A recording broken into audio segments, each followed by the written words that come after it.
Tinatayang nasa 60 bilyong piso matitipid ng gobyerno kapag sumunod sa tamang presyo ang Department of Public Works and Highways sa pagpapagawa ng mga proyekto. Ayon po yan kay DPWH Secretary Vince Dizon. May unang balita si Maki Pulido.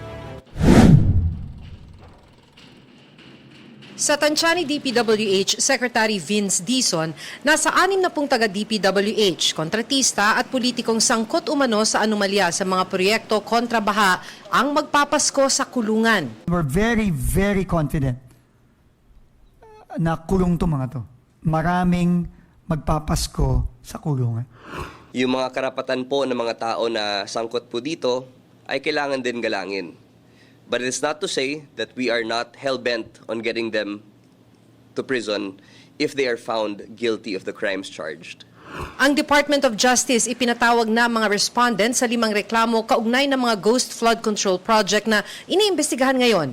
Sa November 10, magsisimula ang preliminary investigation at planong matapos ito sa loob ng 1 buwan. Pinagtitibay natin yung paglilikom ng ebidensya. Ito ba ay makakatulong para sa matibay na pagsampa ng kaso laban sa isang akusado. Kaya po nagiging maingat na tayo. Kasi hindi naman din tayo pwede mag-shortcut. Pumirma naman ang DPWH at Philippine Space Agency ng Memorandum of Agreement para sa paggamit ng satellite imagery sa pagmomonitor ng mga proyekto ng DPWH.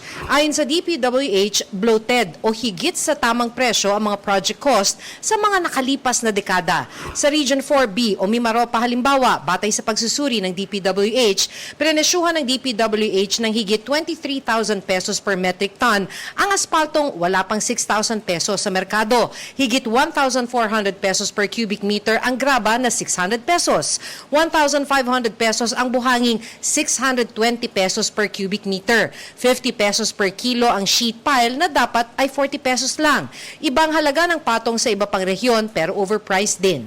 Ang average na patong 50% sa asfalto, 32% sa graba at sa buhangin, 10% sa simento, 36% sa sheet pile na ginagamit sa mga flood control project at 32% sa steel bar. Pagka in-input na itong mga bagong presyo na to, dun sa proyektong yon base sa dami ng simento, dami ng bakal, dami ng graba, dami ng asfalto, at gagamitin na itong mga bagong presyong to, yung budget na yon automatic bababa na yon. At makakatipid na kagad ng gobyerno doon. Inaasahang aabot sa 60 billion pesos ang matitipid ng gobyerno sa susunod na taon ngayong iniutos ng sundan ang market prices. Sinusuri pa ng DPWH ang presyohan sa iba pang materyales tulad ng pintura na ginagamit sa pagpapatayo ng mga gusali tulad ng mga silid-aralan. Ito ang unang balita, Maki Pulido para sa GMA Integrated News. I just wanna, first of all,